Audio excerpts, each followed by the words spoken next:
AP శాసనసభ సమావేశాలు అట్టుడుగుతున్నాయి. సున్నా వడ్డీ అంశంపై అధికార విపక్షాల మధ్య మాటల తూటాలు పేలుతున్నాయి.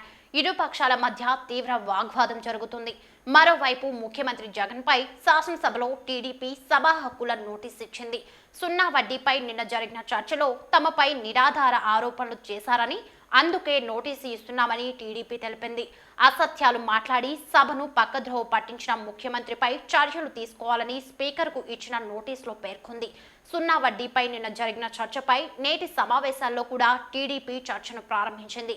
మరోవైపు సున్నా వడ్డీపై చర్చకు తాము కూడా సిద్ధంగా ఉన్నామని జగన్ తెలిపారు.